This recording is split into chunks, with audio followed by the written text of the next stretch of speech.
Right.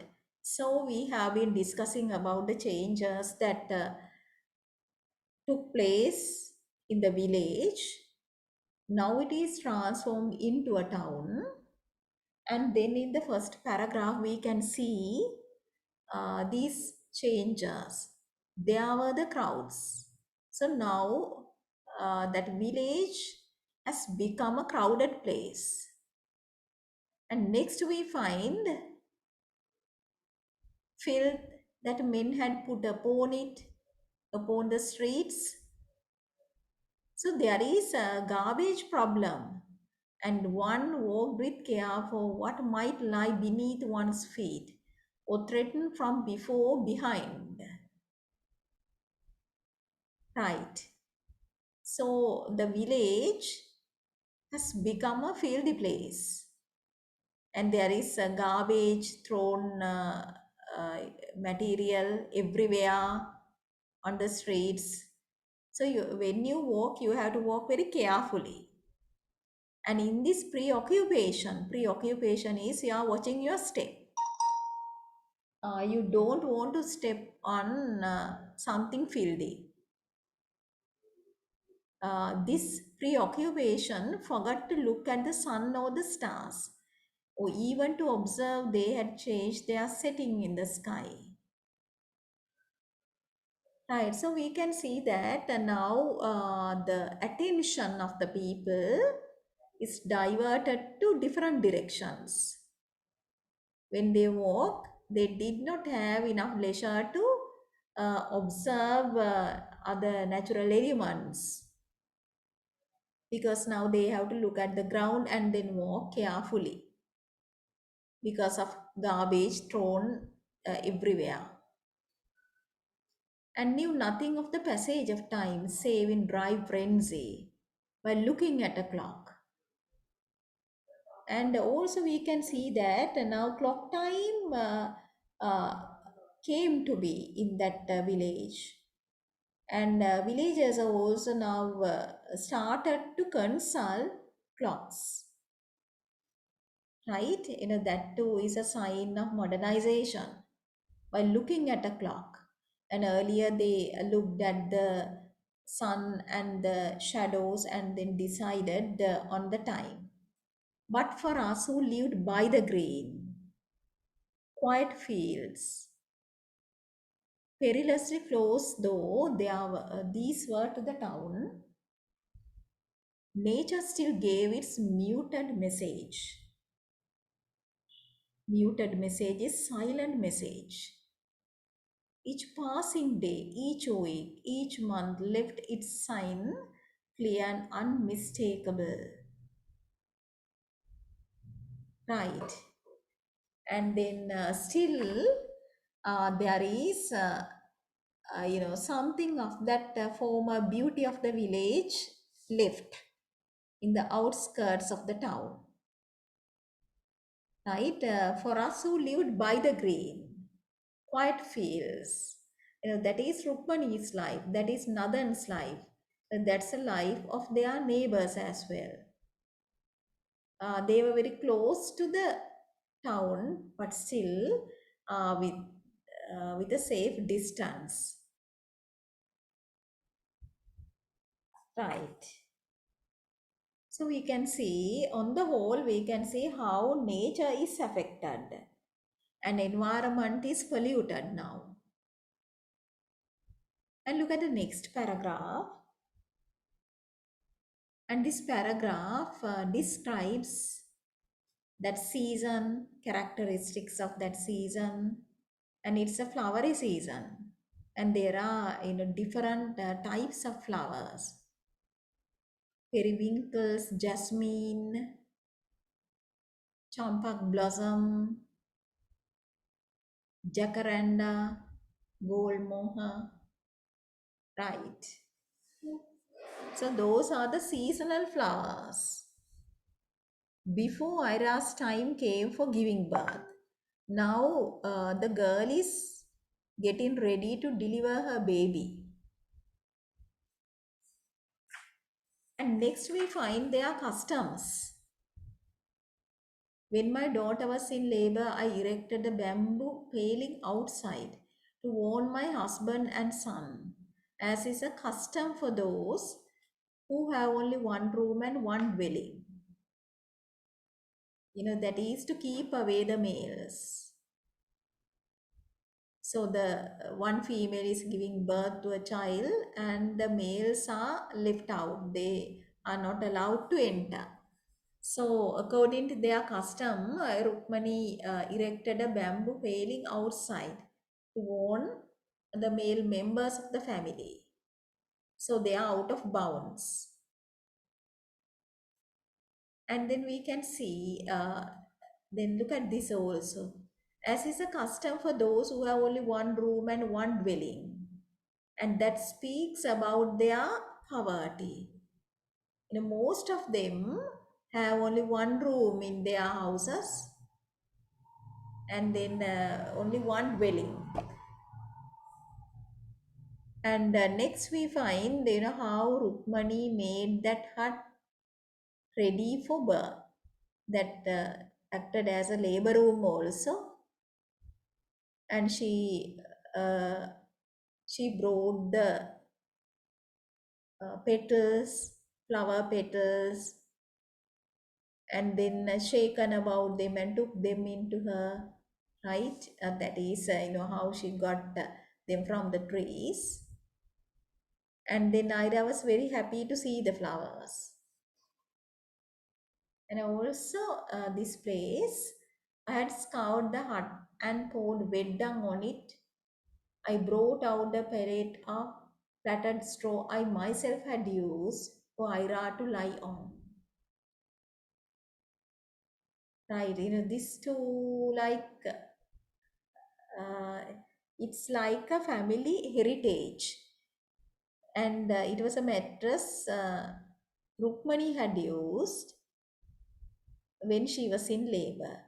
Now it is given to Ira to lie on, and she is about to deliver a child. And then Rukmani is actually optimistic. Even though this is a child nobody wanted, a child of summer should be sturdy.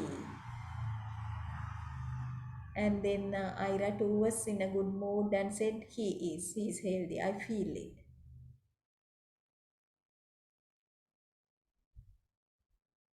Then there's a flashback. You can write their flashback.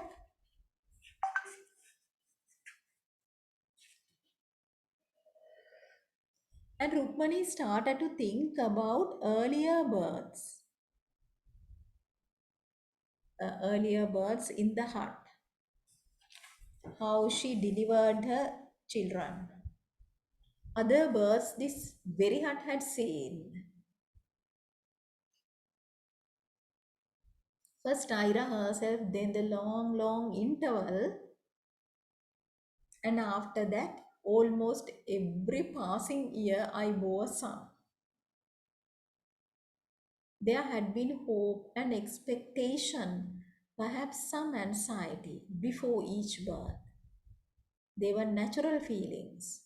But now fears came swarming about my head like the black flying ants after a storm. And she's mentally comparing this birth with other birds the hut had seen. Of course, earlier too, there were feelings like expectation, hope, some anxiety as well. But now the situation is different. Now there are fears. Fears came swarming about my head like the black flying ants after a storm. And she could not get rid of these fears. And I cowered from the beat of their wings. She is almost overpowered by these feelings of fear. A child conceived in an encounter fares no worse than a child born in wedlock. So Kenny had said. And we know Kenny is a liberal minded person. He is unlike most other characters in the novel. And also, he's a very broad minded person, and he accepted that Ira's getting pregnant after engaging in the oldest profession in the world. And he is of the opinion that a child conceived in an encounter fares no worse than a child born in wedlock. To him, both are the same, a legal child and an illegal one. But could one be sure? A man takes his wife with passion as his nature, yet he is gentle with the right. So, like that, she went on thinking about that encounter, right? And then, she thought about her daughter's plight. And of course, man has a freedom to go away and then forget about that encounter, lusty encounter. But then female has to bear the brunt. She will carry his seed and he will see her fruitful. Watch while day by day his child grows within her. And so he is tender and careful and comes to her clean that their fulfillment may be rich and blessed. Right? That is in a legitimate marriage. But the man who finds a woman in the street raises an eyebrow and snaps his finger so that she follows him, as if he is calling a domestic animal like a cat or a dog, snapping his fingers so that she follows him, throws her a few coins that he may possess her, holds her unresisting where whatever he does to her. So this is what he has paid for. What cares such a man for the woman who is his for a brief moment? He has gained his relief, she her payment. He merges carelessly into the human throng, consigning her back into the shadows, where she worked door to the gaudy streets where she loitered. Right. So Rukmani was mentally comparing a legitimate union, proper marriage, husband and wife union, and then this union, temporary union, right? It's a temporary encounter, and in that encounter, the child was conceived. Okay. Of the thousands of men in the village, in the town, perhaps another village, another town, one man unknown is the father of the vast range of manhood. Who's to say he was not of the unsound, the clean, unclean? What chaos safeguard is there when the consequences of one's act are hidden from one's thankful eyes, and the woman is one of many soft, desired, lost, forgotten? Right. So there she is conscious of the pathetic situation of the female, how the female is victimized in a patriarchal society, and the female has to bear the brunt of such unions because she has to carry the child and she has to see to the child later also, and she will be burdened with the child. But of course man does it, and then he just uh, walks out, and then he leaves her life completely. Okay, so this is the treatment of the female.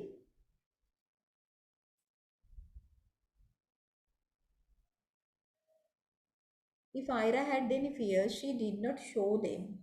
Perhaps she had fought her battles out alone, when I was not there to see and when her face could not betray her.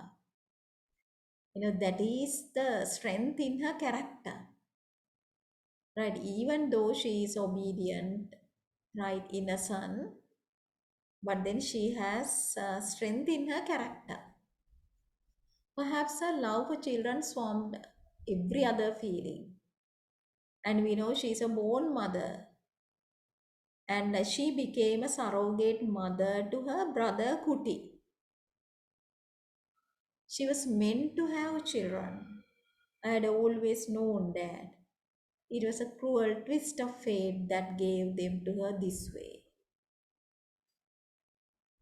I don't know whether they can console themselves saying that it's God's will. But Rukmani thinks that it's a cruel twist of fate because thinking that she was barren, she was sent home. And when she is conceived, the child is nobody's child. Nobody wants a child. It's a bastard child.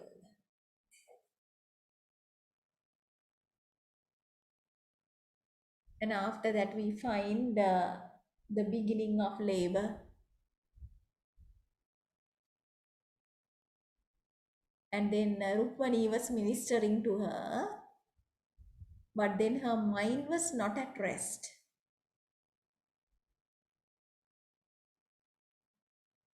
Right, and then there was no past or future, only now the present. As I received a child and held him. Right, so Rukmani finally got the child and then held him, but there were unspoken fears in her mind,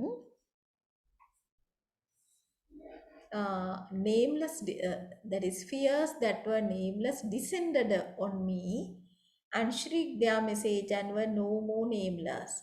I held him, this child begotten in the street of an unknown man in a moment of easy desire, while the brightness of the future broke and fell about me like so many pieces of colored glass. Right, and this is actually the plight of that child as well, a fatherless child. And he doesn't know who his father is, and the child is conceived in a moment of easy desire. And then Rukmani knew that the brightness of the future broke and fell about her like so many pieces of colored glass. Right.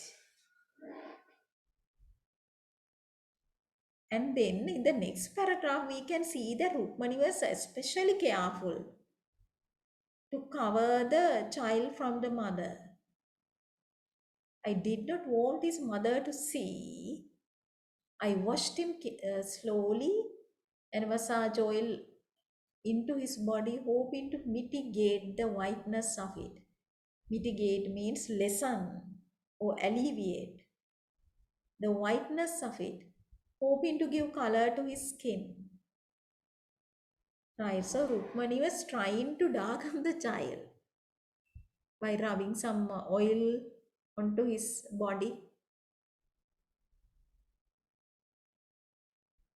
He cried lustily, for he was a healthy child. And finally, his mother called for him. I swaddled him carefully before I gave him to her, still hoping that she would not notice.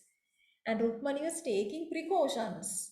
At that time, she did not want her daughter to be so disappointed. So she washed the child and then rolled him up in a blanket. And before that, massage some oil into his body, right? And simply hope that the mother would not notice his unnatural fairness. Your son, I said, handing her the bundle, hovering near in my anxiety. She took it, smiling and relaxed.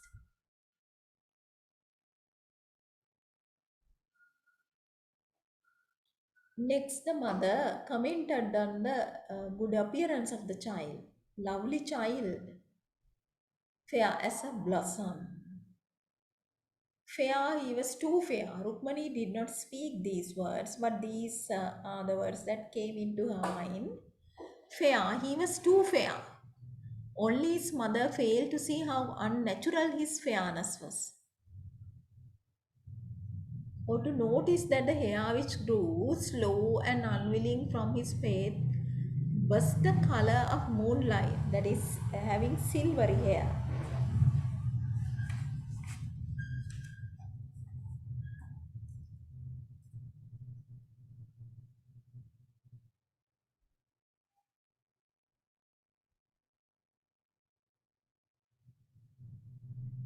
Okay. And then hair grew very slow and unwilling from his face, and hair was of the color of moonlight, silvery. Oh, that his eyes were pink. This is quite unnatural. Pink eyes.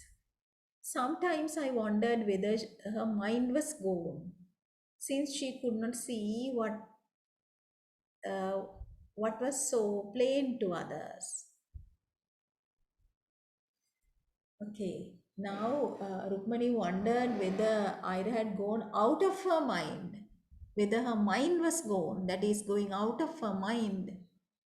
And what was very plain and obvious to all the others, she pretended that she didn't see anything strange, right? She could not see what was so plain to others. Whether it was a ghastly pretense fashioned from her mother's pride and sustained through who knows what superhuman effort. However, if she dissembled well. No sign of strain or fear crossed her face. She was as happy as a bird with the sun, singing to him, playing with him, clucking and chuckling as if he were the most beautiful baby any woman could have. Perhaps he was to her. Such heaviness of spirit as theirs pressed not on her but on us, her parents, and of us nothing was the most burden. Right. So those are once again Rukmani's thoughts, and she wondered why Ira did not notice his unnatural fairness. And here too is unlike others, and eyes were pink. And then Rukmani even wondered whether her mind was gone, whether she had gone out of her mind, because she refused to see what was clearly visible to others. Or she wondered whether there was a pretense. That is, of course, you understood, but you pretend.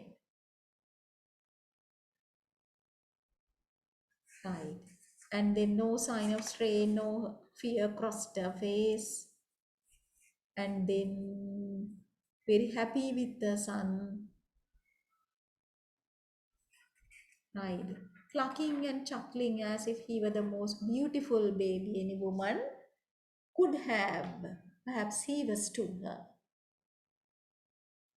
Right. And then you can underline it. She was as happy as a bird with the sun, singing to him, playing with him, clucking and chuckling as if he were the most beautiful baby a woman could have.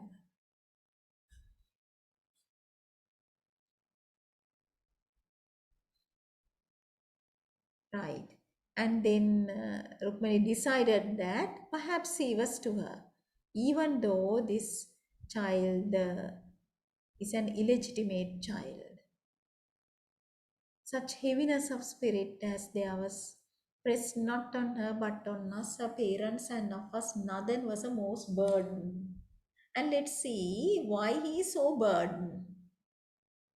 She has lost her reason, he said. She does not see her child as he is, but as she would have him be. To her, he is only fair, whereas it is clear he resembles nothing so much as a white mouse. She has done great wrong to herself and the child and has given up her sanity rather than face the truth. My fault, he said, rocking slowly on his seat. I might have prevented this. Can you underline my fault? He said, then underline, I might have prevented this. Right. So they are filled with repentance, regret. I might have prevented this. Hush, I said, do not torment yourself. You could not have stopped her, for she was determined. And then they tried to console each other by thinking that, right, this is a person who cannot be stopped, and she was determined. Okay. But then still, Nathan could not make up his mind. And he is of the opinion that now they are old, and this is a severe blow to their dignity. It's a cruel thing in the evening of our lives. Cruel but not unbearable. The girl is happy and the child is doing well. And Rukmani being optimistic thinks in that way. This is cruel, twist of fate, but not unbearable. It's within the capacity of humans to bear all these things up. The girl is happy and the child is doing well. And then Nathan responded in a sad manner. He turns from the light, groping instead for the darkness, which is kinder to him. Already he is beginning to be aware of his difference, baby though he is. Right? And then, Nathan was speaking about the newborn baby, how he turns away from the light, and then such a child should go for darkness that is kinder to him. But anyway, he loves to go outdoors, and he became aware of his difference. He is beginning to be aware of his difference, baby though he is. Another thinks that the child already understood that is different from others.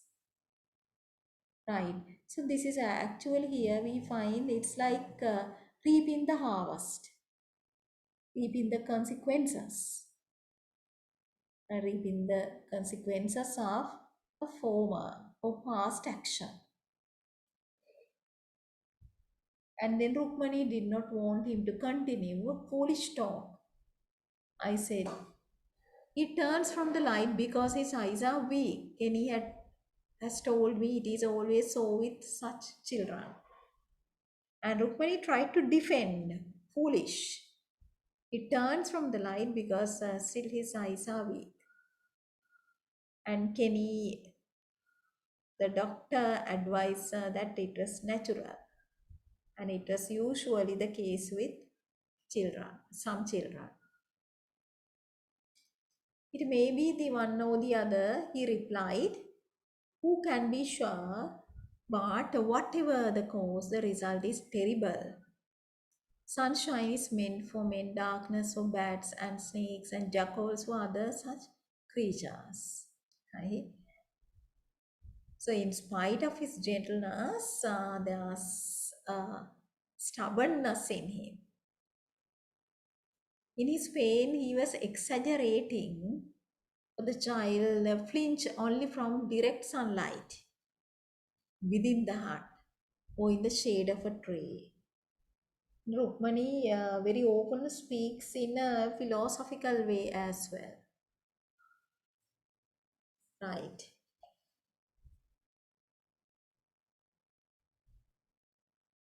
So he would lie on the ground or slung from a branch, sucking his toes and gurgling like any other boy. Sorry, baby.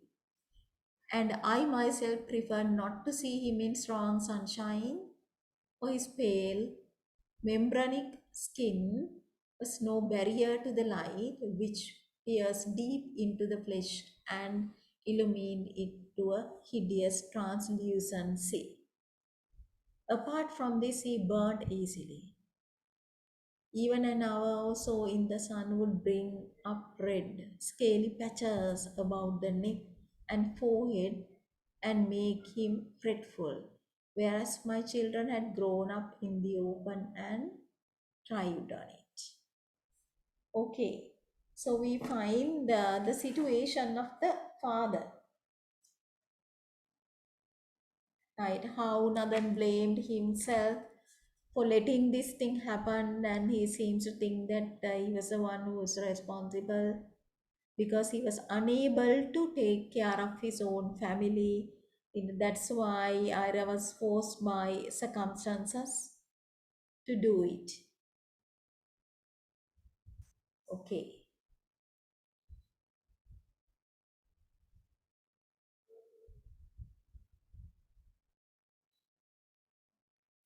look at the next section. And this is how news travels in those villages. But you can see that, and that too is a very effective method of communication, it seems. News traveled far and east to inform others that a strange looking child is born in a certain village. People came to see the child, and I do not know what tales they told, but more people came, their faces avid with curiosity to see him. A curiosity which was never sated. Sated means satisfied. Although they stared and stared with bulging eyes, and they went away with appropriate comments on their lips and mouths bursting to describe the poor. Right. So this is actually quite true. Right. They are with curiosity and it was never sated. Right. Although they stared and stared with bulging eyes.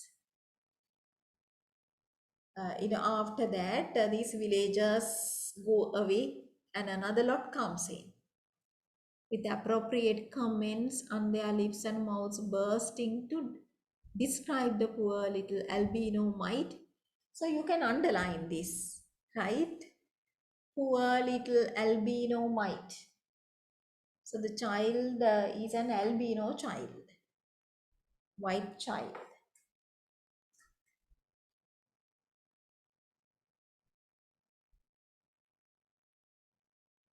right?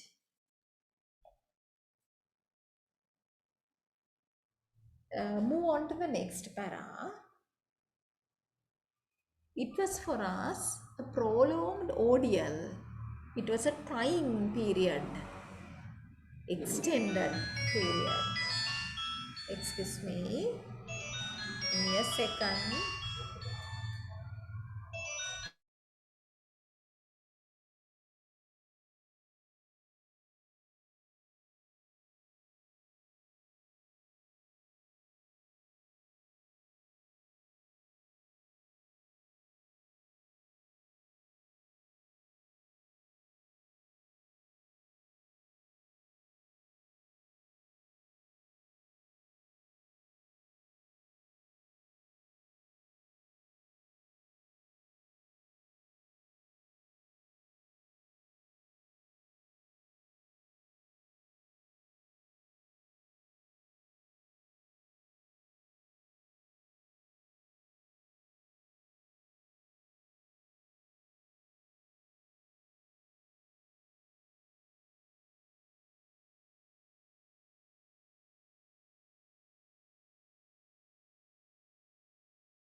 Right. I'm very sorry. Let me see. This is about news traveling far and fast. People came to see the child, right? And we can see, how the typical behavior, behavior of villagers.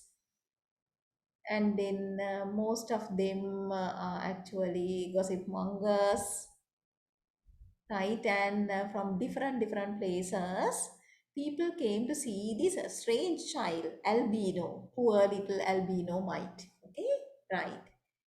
And then so they were quite curious, and when they left, and they had tales about the baby, right? Describe the poor little albino mite they had seen, and some appeared to be really like sympathizing. But anyway, Rukmani realized that most of them were hypocrites, because they are relieved that they did not experience such a thing, right? And but of course, for them, this was a extended, prolonged ordeal. That means extended ordeal. That's a very tough time, trying time. And then one day after, an especially long line of callers had come and gone. And then Nadan said that he was having no more of it. And Nadan decided that he should put an end to this. People visiting them from different places, strangers coming and looking at the child. So that was a nuisance. And yes, we will have a naming ceremony, he said. Ask those we know and get it over. After that, no one will have an excuse to call. And then, that should have been one of their customs, to have a naming ceremony. And then after the naming ceremony, they won't have an excuse to call. Okay, you can write their custom, having a naming ceremony for the newborn child. And we find a little more about that custom. It is a custom to have a ceremony on the 10th day from birth. This is the custom, and I had followed it from all my children. But what was proper for the child? Fatherless and marked from birth. So this Sakrabani is actually a poor little albino mite, because he is doubly disadvantaged, fatherless and marked from birth, right? So albino child, this one disadvantage, and then he is without a father, fatherless. So doubly disadvantaged, unfortunate child. However, Nathan made a decision, and once it was made, I felt better for it. Despite my wavering, I had not been altogether unaware that this was a right thing to do. Right? So Rukmani felt that this perhaps should be the right thing to do. Next, we find how others came. Friends, neighbors, and then there are some presents for the baby, and then mother accepted them in his name, smiling, graceful as ever, unperturbed. She is not disturbed, and graceful and then smiling. I think her bearing astounded and even awed them. Right? So in this novel, actually these oriental characters are promoted to the level of heroes and heroines. That is through their struggles. Their struggles are portrayed as heroic struggles. And when we look at this girl, Ira, her struggle, heroic struggle, and then she had to go against the traditions and customs of that community. But anyway, it was something she had to do to save the life of her brother, dying brother. She did it.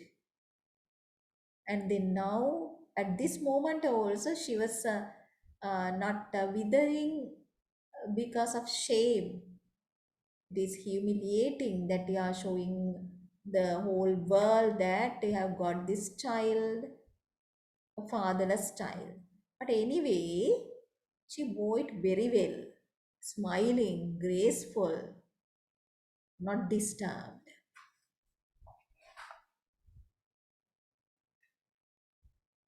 You can write there heroic struggle of characters. They are ordinary characters, but then through their struggles, through their suffering, they come to the level of heroes and heroines. And then old Granny is yet another visitor. Now she is very old. And then old Granny brought a rupee, 1 rupee, and she gave Rukmani to keep for the child. And she didn't want to take it, but old Granny insisted. If I had known it was her last, I would have resisted the blandishments. She was being generous, but I took it and thanked her. And Rukmani did not want to accept, but then she insisted, and then she had to accept it. But Rukmani never guessed that may be her last rupee that could have fed her for days. You are a good friend to us in my intentions. She said little else. It was a poor marriage I arranged for your daughter. I have brought this on her. And then old Granny is a person with a conscience. And she regrets over what happened. And she feels responsible for arranging this marriage, responsible for this plight because she was the one who arranged that marriage. So she was filled with remorse. She still refused to forget. I made some sort of soothing reply, but with the license of age, she did not listen, hobbling away, mumbling that it was her fault. So, in old Granny, we find a really sensitive individual, a helping soul, a very kind person, a generous person also, despite her poverty. Mumbling that it was her fault, not hers, not Nadan's, not mine or Ira's. And by this time, Rukmani is more matured by her experiences than before.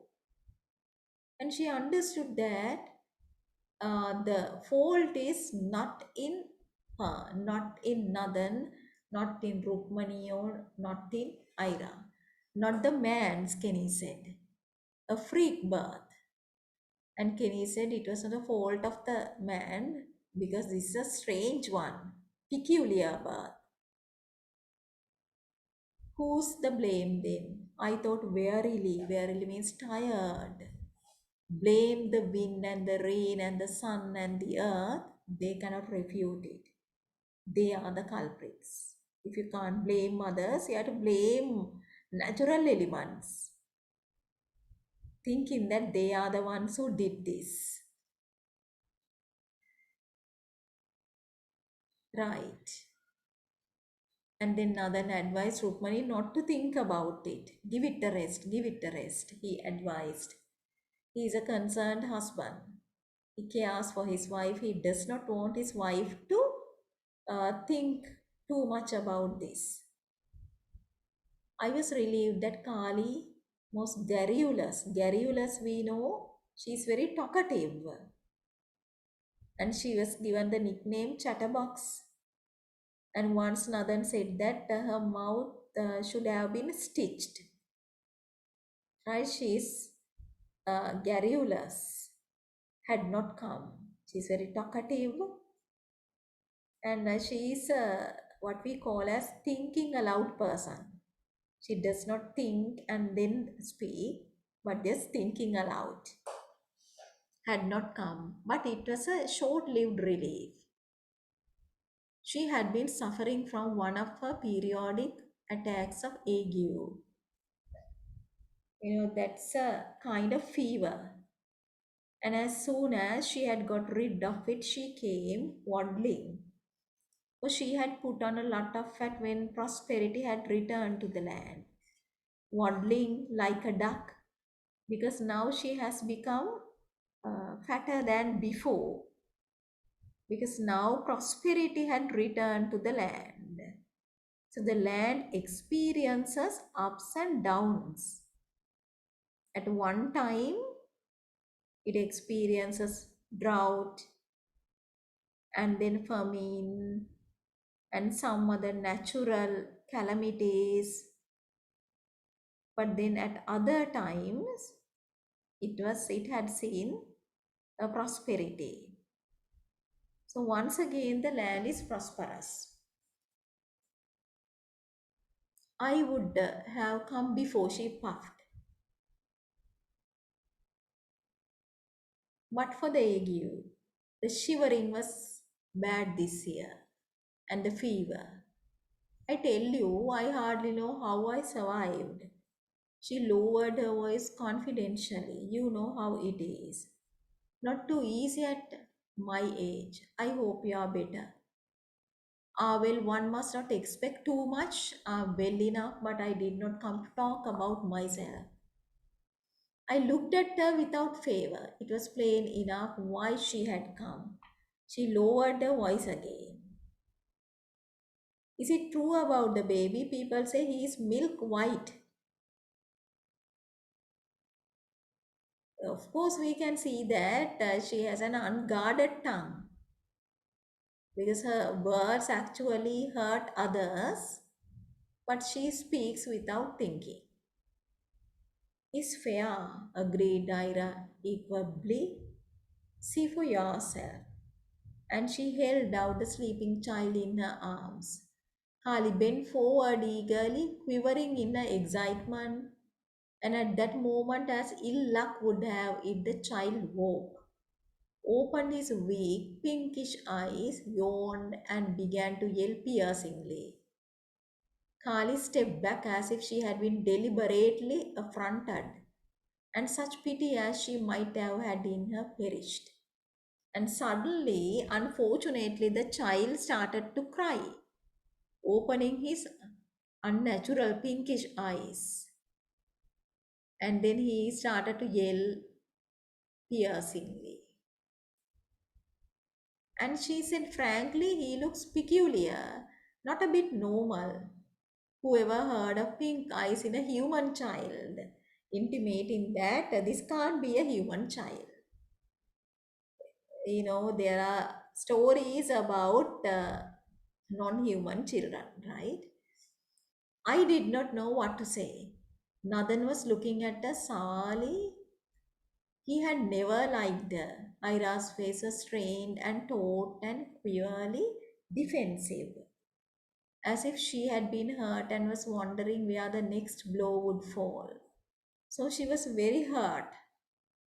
So she does know, I thought, with something akin to relief, yet of course not wholly so. But anyway, to Rukmani, that was a kind of a relief because Rukmani realized that Ira understood the real situation of the child. She hides her knowledge well, that she is conscious of the real situation of the child, but she hides it very well. So there was a grave silence. It was extended. Everybody afraid to speak, thoughts crisscrossing in the overfull air, eyes averted, shifting, lowered at last to the ground. Then I heard Selvam clearing his throat to speak, and at once said stern, surprised, lightened of suspense, very much alert.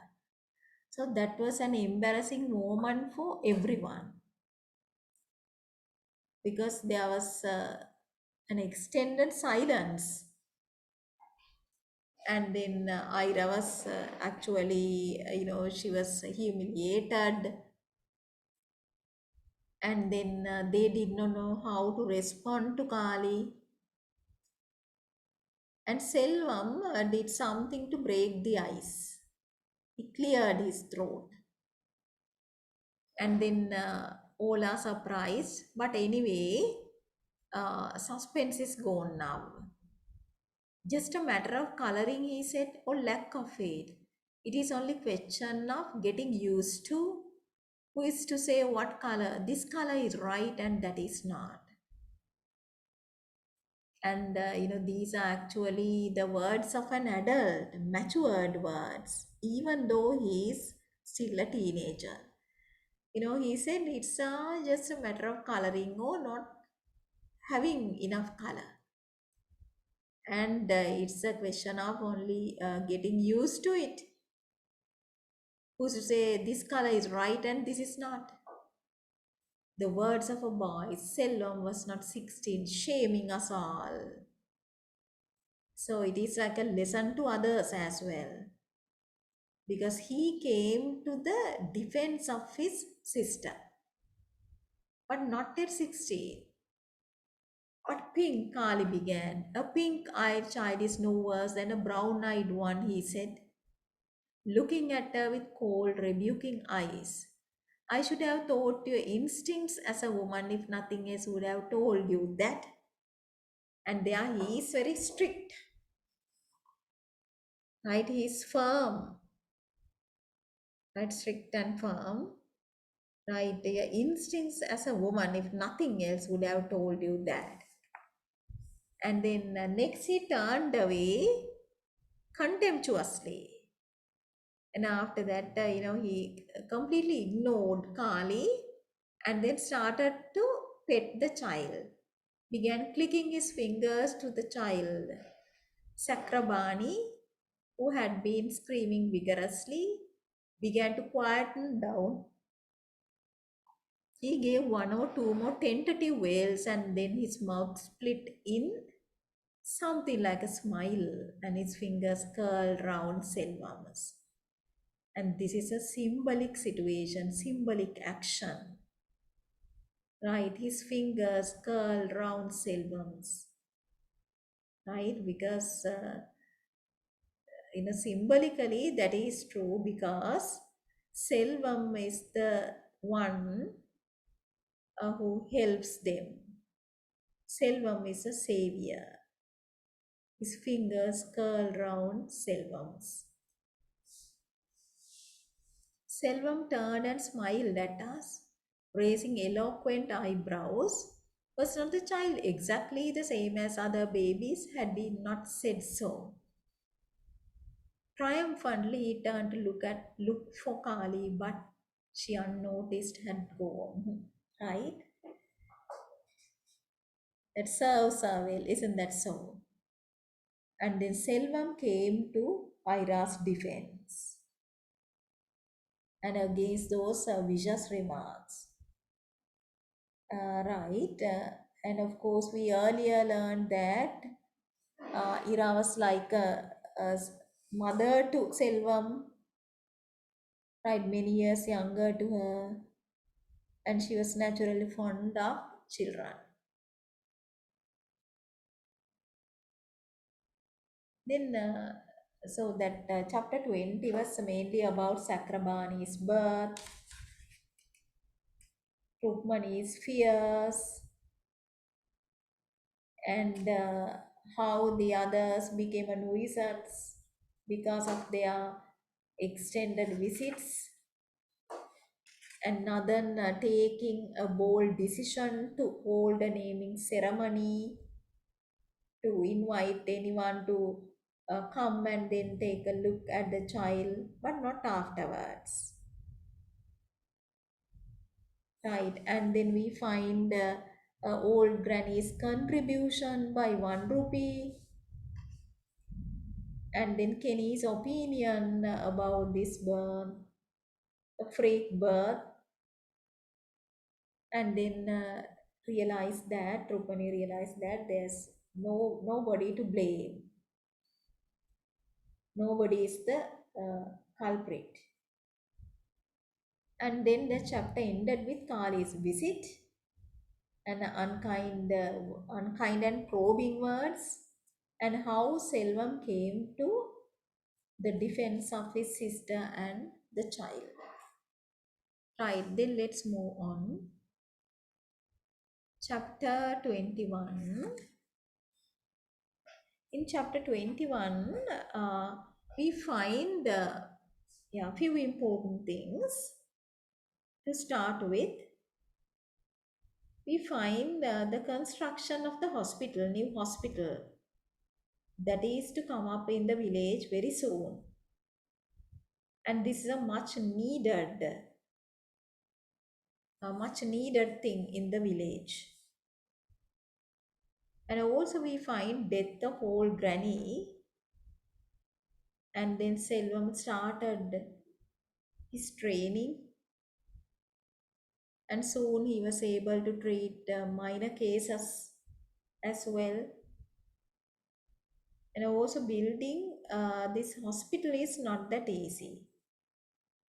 There are a lot of practical issues connected to it, and funds, we'll have to raise funds, right? There are numerous difficulties, and then it's not that practical also.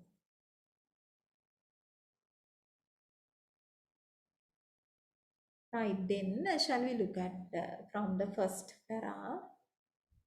You can mark this. From the day construction began on the hospital, Selvam ceased to belong to us. That is, he too worked round the clock. Selvam ceased to belong to the family. He was busy with that work. During the preparations, and we know first site was bought, cleared, and then contractor engaged to find men, material, and there were discussions. Okay.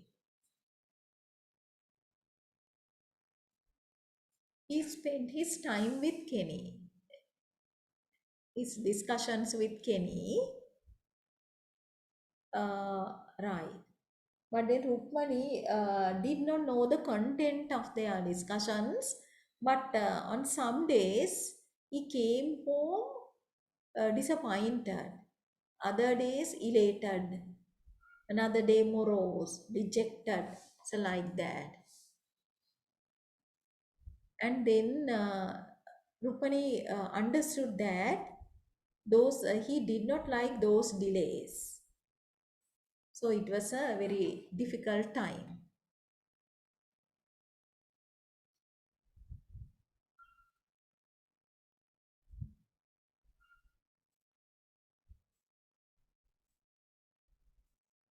Right.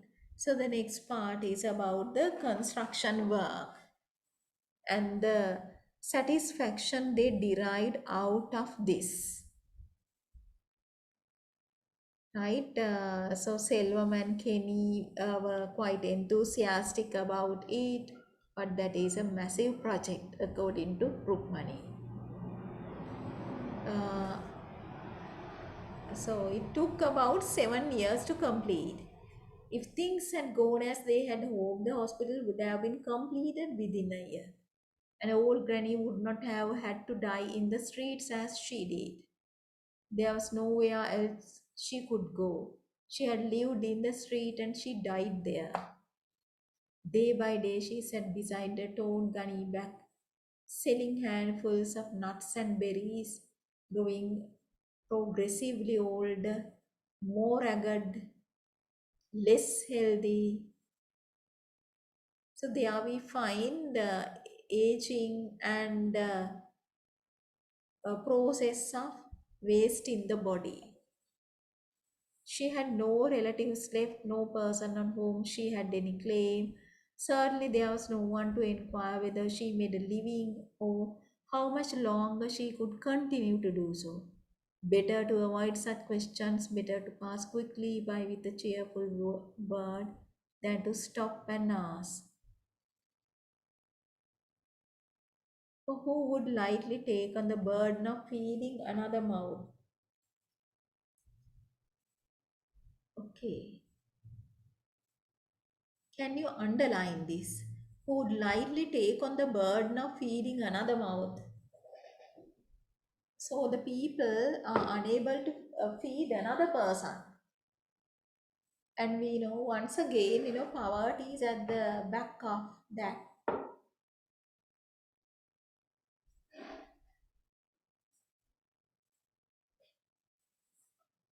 And because of poverty, some people lose their values, right? And then because of that, and then people in the other poor people in the community, they were very careful when they dealt with old granny, right? They kept a safe distance because they did not want to be burdened by another person. And there next we find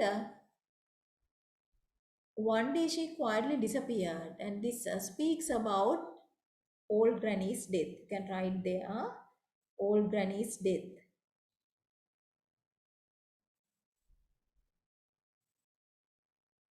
So it is not the death actually that is significant, the way she died. She had died of starvation. You can mark this. She had died of starvation.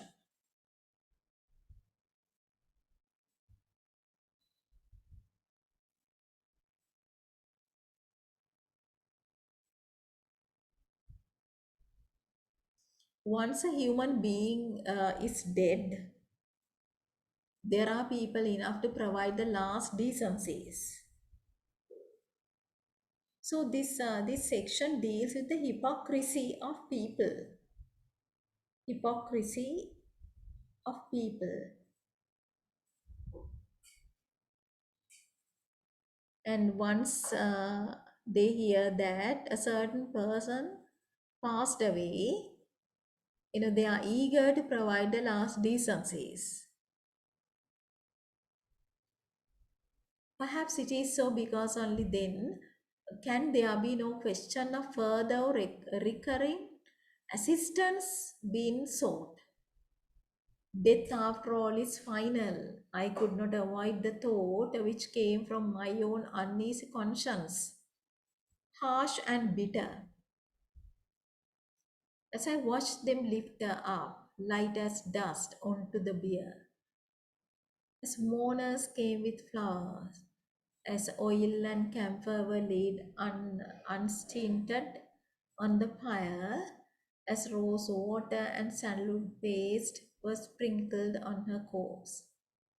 So it had been with my son, so it was now with old granny.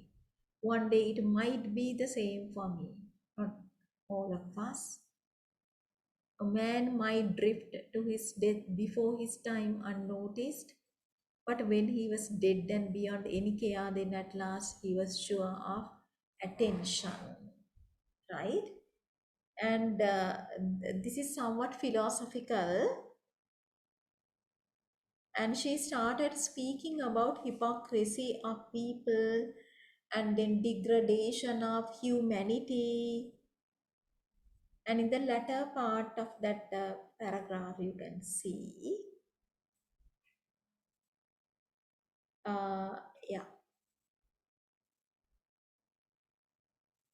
it was now with old granny. One day it might be the same for me, not all of us. Right. Okay. So that is actually a philosophical. And then it has the idea that death is inevitable. And then shall we move on to the next section?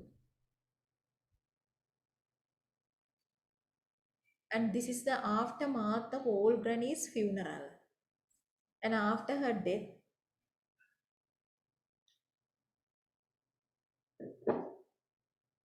uh, Rukmani, Rukmani was guilty.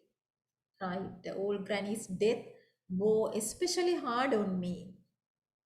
She could not make up her mind. But apart from the fact that we had been friends since my marriage, I could not forgive myself for having accepted the rupee, which might have fed her for several days. Right, can you mark it? I could not forgive myself for having accepted the rupee, which might have fed her for several days. And here we find actually good people and Rukmani, right? And then old granny. So they are actually kind-hearted people in the village. And then now she wanted even to throw it away, but then decided that the money belonged to her grandson Sakrabani, so she doesn't have any right to throw it away. And Nandana also came to know about it as how long would a rupee have kept? Few days at least, I say. And what when those few days ran out? I don't know, something may have turned up. It's a pity the hospital was not ready. She could have gone there. Right, old granny should have gone there. So it's a timely need in that village. But then he said the hospital is not a soup kitchen that is serving food free of charge. And then Rukmani didn't understand uh, the meaning and stared at him. He repeated the words, please, that he knew that I did not. So there, he scored a mark over his wife. We are the poor are fed free of charge, he explained. In other countries, Selvam tells me this is a fact. And how should he know? He has not been out of this town since his birth. From books he has read, perhaps, or Kenny may have told him. I do not know how he knows. Right. And we can see, males actually they went searching for knowledge. Right. So in Selvam, one can notice an improved mind. Right, so his mind is benefited by education, not formal education, but anyway, he is a kind of a self-study person.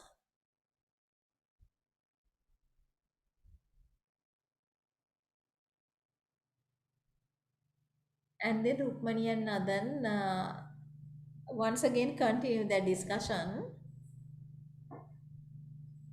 and Rukmani thought that they would not refuse an old ailing woman. Right, and then she was told that hospital is only for the sick. There is nowhere for the old. Okay, so that is only for the sick, but it's not for the old person, not for the needy people also. The hospital was no more than a few months old and few feet high when people began attempting to stake their claims. They went to Kenny and they came to Selvam and they even approached me, his mother.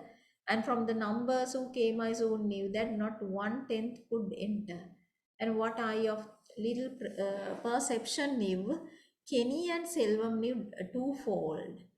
But we none of us said anything, for we had woven about us a net of silence in whose measures were precariously held our fears and our misgivings. Right.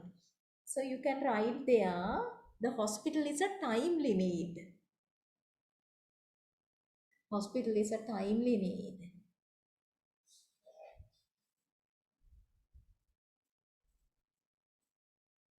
And then there's a great demand for a hospital. And of course, earlier we read uh, how Kenny could not finish his long line of sick people. So it was a timely need.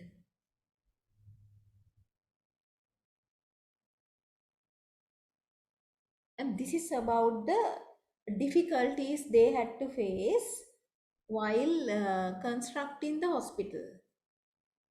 The difficulties are there. Twice the contractor was changed. Each man in turn appointed new foremen, and these brought their own laborers. So there was 1 year there weren't enough men, and in the next year, not enough material, building material. And in 1 year, during a very hot summer, the workmen's huts caught fire, and then it had later spread to the timber stack nearby. The loss had to be made good, as had also the theft, despite the presence of a chowkida. And chowkida is a guard of a cart load of bricks and the cart itself. Several times work stopped altogether.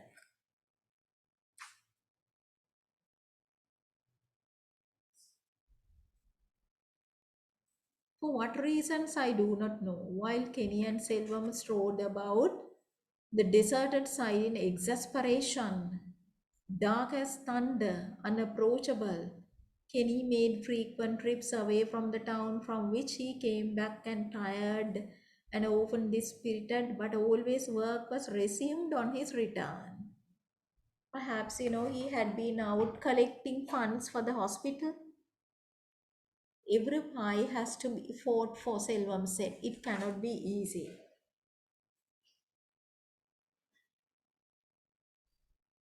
He told me he had enough. I said he was away a long time collecting the money. There can never be enough, Selvam said, turning away. And then once again she experienced fears. I could not help wondering that what bottomless pit they were trying to fill, or from what bottomless purse. It is not as simple as Kenny said. I remember thinking to myself, it is not enough to cry out, not sufficient to lay bare your woes and catalogue of your needs. People have only to close their eyes and their ears. You cannot force them to see and to hear, or to answer your cries if they cannot and will not.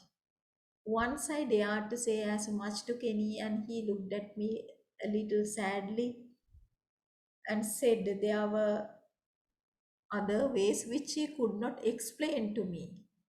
There was much talk between him and Selvam of various funds and grants and so on.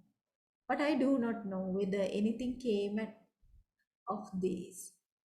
At any rate, building went forward slowly painfully, slowly, but at last it did go on, right? So this section deals with the difficulties they had to face while building the hospital.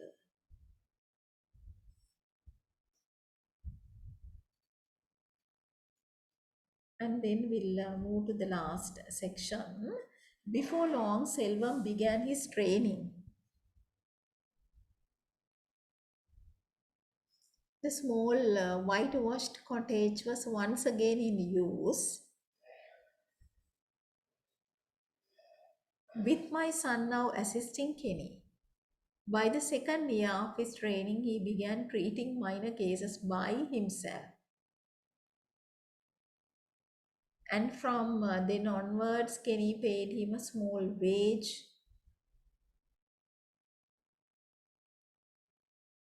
not regularly, but as and when funds came his way. Once, in a moment of thoughtlessness, I asked how he would contrive to pay all his staff when the hospital was finally established, for it was certain many people would be needed to run it. His face darkened. He said, find ways and means. It had become his most frequent saying,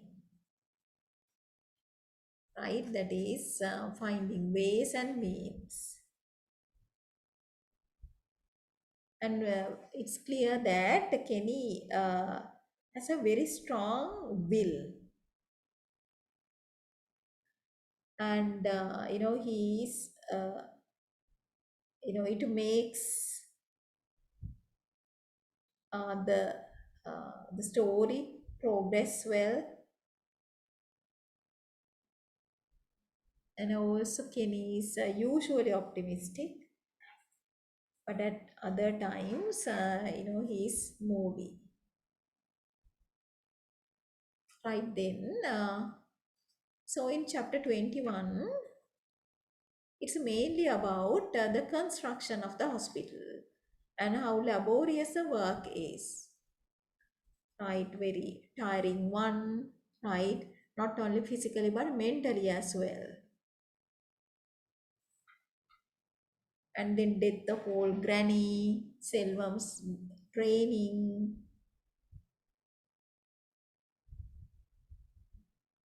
right? And also the chapter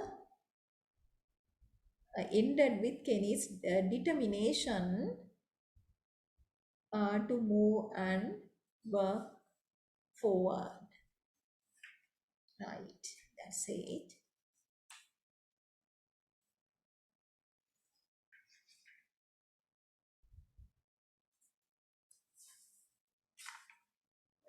So there's a short chapter,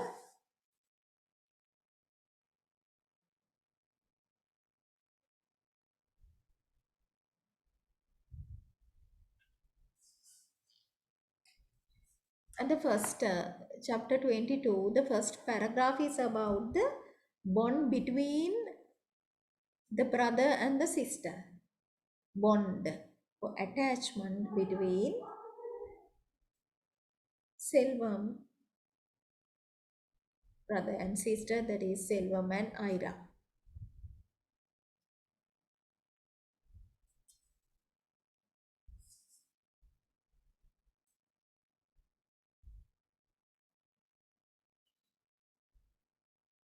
So that chapter starts with Selvam and Ira's close relationship,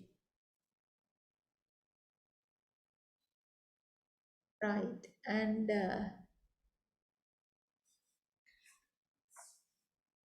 she treated him more as if he were her son than her brother. And he in turn accepted love and returned it in his own deep, quiet way. He understood her well better than I did, who was her mother. Right. Okay, there we find how the next generation thinks in a different way. Okay.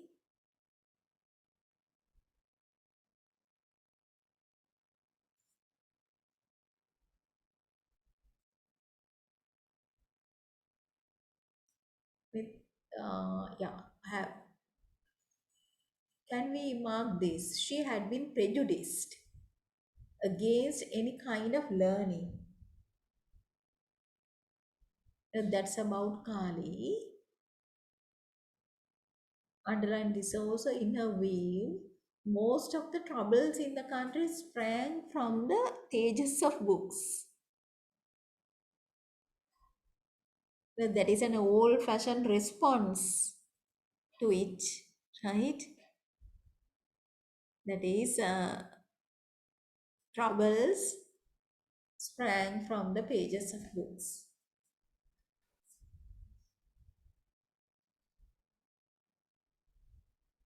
And Selvam adopted an easy attitude towards the child and Ira. It was a relief to the girl. From the beginning, Selvam had accepted the child's albinism, accepted it and thought no more of it. From infancy, he treated Sakrabani exactly as if he were a normal child. The pity of it was that it was a forlorn battle. No amount of such action on his part or ours could bring others to the same persuasion.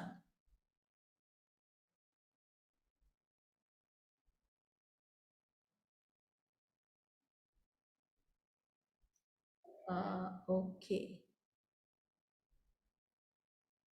And next we find the plight of Sakrabani.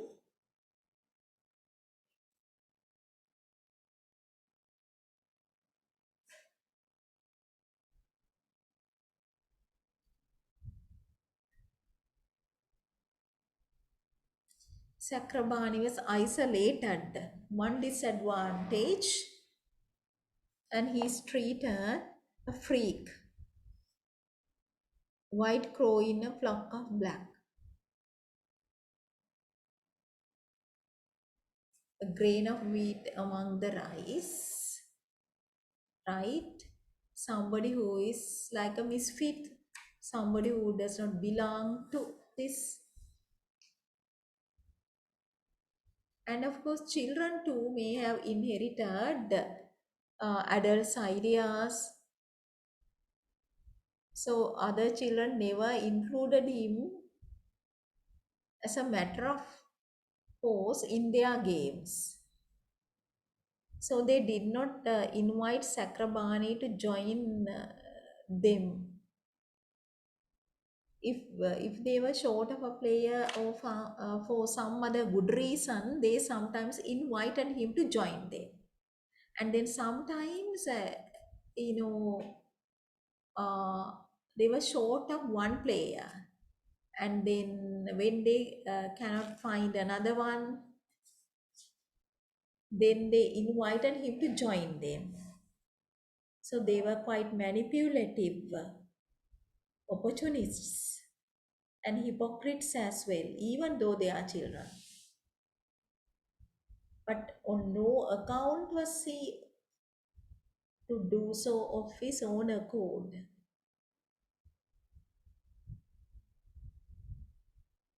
His physical disabilities alone would have ensured his dependent role, for his skin was unable to stand the sun, and the light affected his eyes. The sight of him crouched in the shade with reddened face and screaming eyes evoked from his companions not pity but ribaldry. That is rudeness. Poor child, he had even to suffer the behavior of his adults, who stares those who had not seen him before, and nudged each other and whispered and rustled, while those who had vied with each other to be the first to enlighten him. Then one day sprung from who knows what tones flung at him, his questionings, first of many began. So Sakrabani, battered in that way, one day started to speak. about his life. Mother, what is a bastard? And then, of course, uh, Ira was not prepared to answer it.